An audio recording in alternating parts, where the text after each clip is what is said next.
नमस्कार दोस्तों, आपका शॉर्ट एंड स्टेमिक सक्सेस में स्वागत है।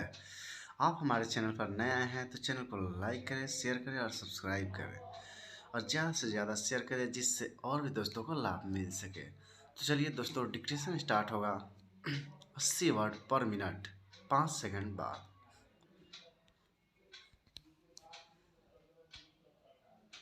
स्टार्ट।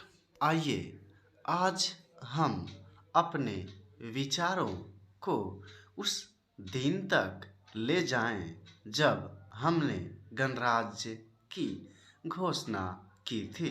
अपनी विकास की योजनाओं के संबंध में हमने वास्तव में काफ़ी प्रगति की है, परंतु क्या हम भारत के सब नागरिकों को दरिद्रता, अभाव तथा कष्ट से मुक्त करा पाए हैं?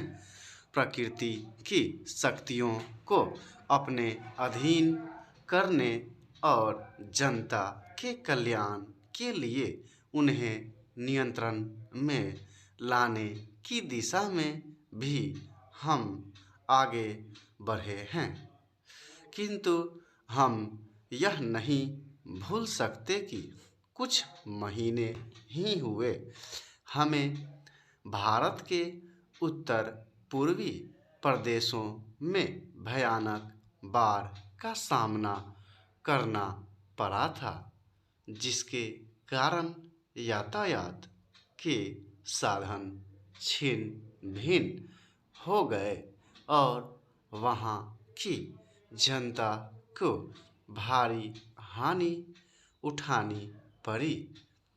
निस्संदेह साक्षरता प्रसार और रोगों के निराकरण के महत्वपूर्ण उपाय भी हमने सोचे हैं। यद्यपि अभी भी देश के बहुत से भागों में निरक्षरता और बीमारी पर्याप्त मात्रा में दिखाई देती है। जन कल्याण की योजनाओं को हम बराबर आगे बढ़ाते रहेंगे, यह हमारा दृढ़ संकल्प है। इसमें संदेह नहीं किया जा सकता।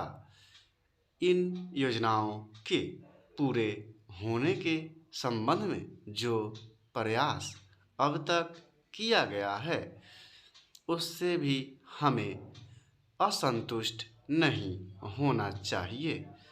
फिर भी जो कुछ अब तक किया जा सका है, यदि वह बहुत चमत्कारी नहीं दिखता तो उसका कारण यह है कि अभी निर्माण कार्य जारी है और समाप्त नहीं हुआ है। राष्ट्र के निर्माण में समय की आवश्यकता होती है।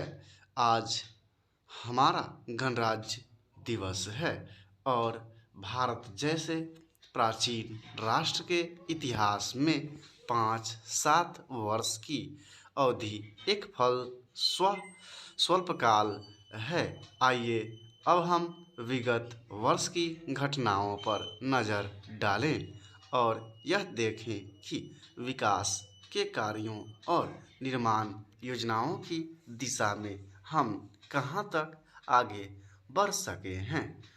यदि मुझसे यह कहा जाए कि बीते वर्ष की घटनाओं का वर्णन मैं एक वाक्य में करूं, तो मैं कहना चाहूँगा कि संविधान में दिए गए निर्देशों के अनुसार हमने समस्त राष्ट्र के साधनों को ऐसे ढंग से जुटाना आरंभ कर दिया है जिससे यह स्पष्ट हो जाता है कि भारत में कल्याणकारी राज्य की स्थापना का श्री गणेश हो चुका है।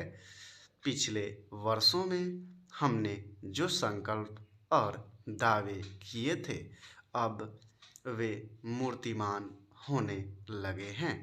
इसलिए अब यह समझना कठिन नहीं है कि राष्ट्र किधर जा रहा है और आगामी 10 या 15 वर्षों में हम किस स्थिति में होंगे।